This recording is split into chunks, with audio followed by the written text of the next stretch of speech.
عالمی اتحاد کا آغاز ہوا۔ حتمی بیان میں اس بات پر روشنی ڈالی گئی کہ بھوک وسائل یا علم کی کمی کی وجہ سے نہیں بلکہ سب کے لیے خوراک تک رسائی کو یقینی بنانے کے لیے سیاسی عزم کی کمی کی وجہ سے جنم لیتی ہے۔ مشرق وسطیٰ کا ذکر کرتے ہوئے اسرائیل پر حماس کے حملے کا تذکرہ تو نہیں کیا گیا۔ حتمی اعلامیہ میں اس کے بجائے غزہ پٹی میں تباہ کن انسانی صورتحال، لبنان میں بڑھتی کشیدگی کے بارے میں گہری تشویش کا اظہار کیا گیا۔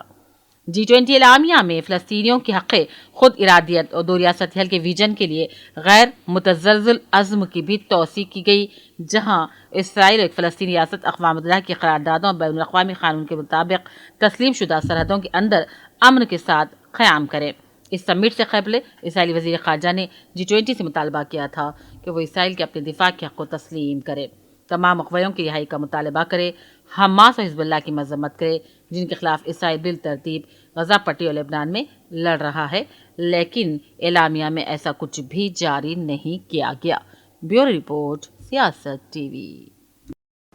برازیلی صدر نے اپنے ملک کی میزبانی میں G20 کے اجلاس کے اختتام پر اس تنظیم کی صدارت اب جنوبی افریقہ کے صدر سیرل رامافوسا کے حوالے کر دی۔ G20 سمٹ کے اختتام پر اپنی تقریر میں لولا دی سلوا نے برازیل کی کامیابیوں پر زور دیا۔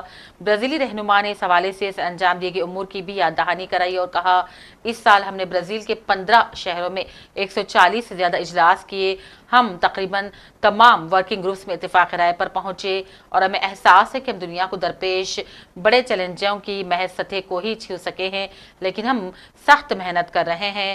افریقہ اور لاطینی امریکہ کے درمیان تاریخی، ثقافتی، سیاسی اور اقتصادی روابط کا بھی انہوں نے ذکر کرتے ہوئے اپنے ہمنصب رامافوسا کی کامیابی کی تمنا کا اظہار کیا۔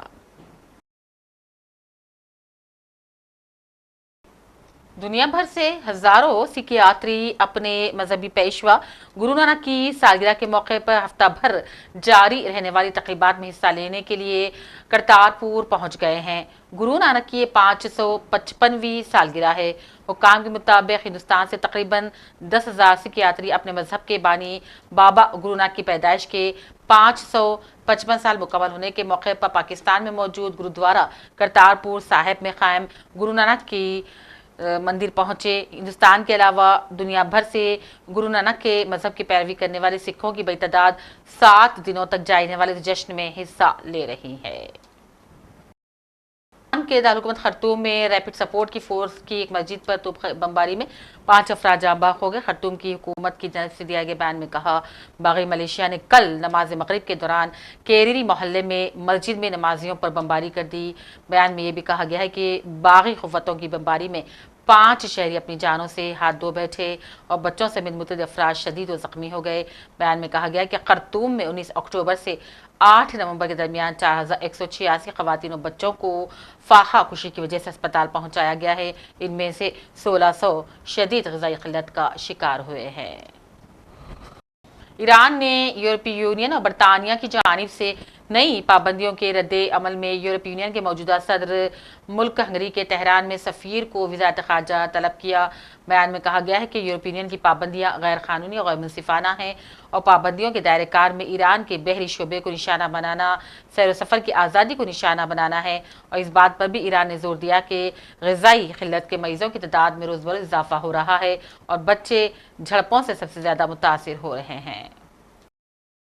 برطانیہ میں موسم کی صورتحال ایک بار پھر خراب ہو رہی ہے، کیونکہ محکمہ موسمیات نے ملک کے کئی حصوں میں شدید برف باری اور برفانی سطح کی وارننگ جاری کر دی ہے۔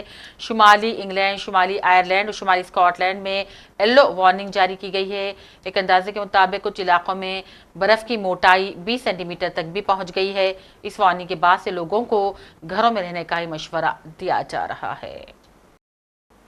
روسی صدر پوتین نے روس کی نئی جوہری ڈاکٹرائن کی منظوری دے دی۔ نئی جوہری ڈاکٹرائن کے تحت کسی بھی غیر جوہری ملک کا روس پر حملہ اگر کسی جوہری طاقت کی حمایت سے ہو تو دونوں ممالک کا روس پر مشترکہ حملہ تصور کیا جائے گا۔ روس کی جوہری ڈاکٹرائن میں کہا گیا ہے کہ روس یا پھر اس کے اتحادی بیلاروس پر اگر روایتی ہتھیاروں سے ایسا حملہ کیا گیا جو اس کی خود مختاری علاقائی سالمیت کے لیے بڑے خطرے کا سبب بنے تو اس صورت میں بھی روس جوہری ہتھیار استعمال کر سکتا ہے۔ گیانا اور بارباڈوس وزیر اعظم مودی کو اپنے ملک کے اعلیٰ شہری اعزاز سے نوازیں گے اور اس طرح مودی کو ملنے والے بین الاقوامی اعزازات کی تعداد بڑھ کر 19 ہو جائے گی۔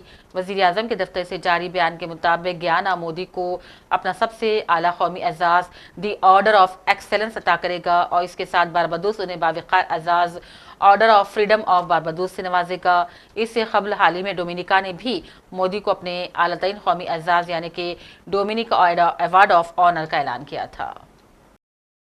وزیر خارجہ ڈاکٹر جے شنکر نے برازیل میں چینی وزیر خارجہ وانگ یی سے ملاقات کی۔ حالیہ سرحدی کشیدگی کے بعد دونوں ہمسائے ممالک کے وزراء خارجہ کے درمیان یہ پہلی ملاقات تھی۔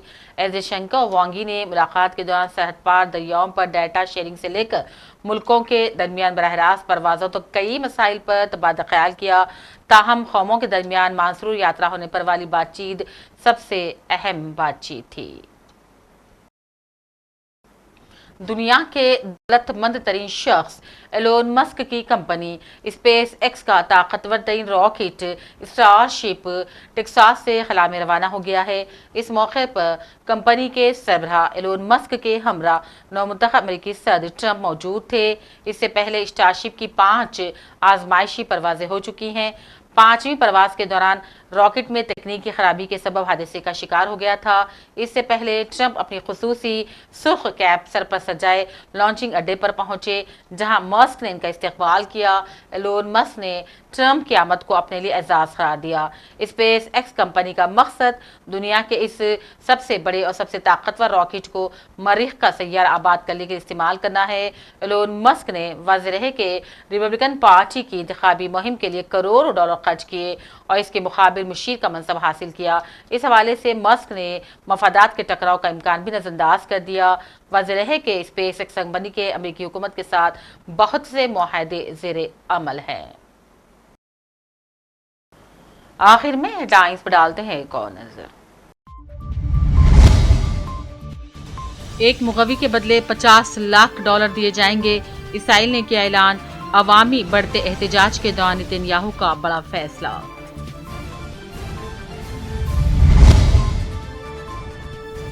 دوحہ میں حماس کا سیاسی دفتر مستقل طور پر بند نہیں کیا گیا، حکومت قطر کا بیان میڈیا کی قیاس آرائیوں کو کیا مسترد۔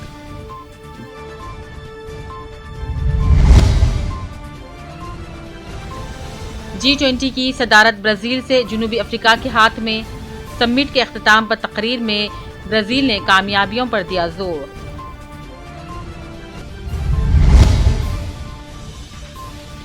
دنیا بھر سے ہزاروں سکھ یاتری پہنچ رہے ہیں کرتارپور، ہندوستان سے بھی ہوئے یاتری روانہ، گرو نانک کی 555ویں سالگرہ کے لیے ہفتہ بھر تقاریب کا آغاز۔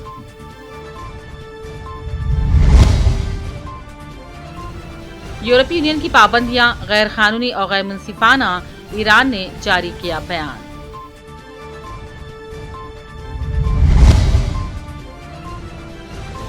اور روسی صدر پوتین نے نئی جوہری ڈاکٹرائن کی دی منظوری، کسی بھی غیر جوہری ملک کا روس پر حملہ دونوں ممالک کا روس پر مشترکہ حملہ تصور کیا جائے گا، پوتین نے دی وارننگ۔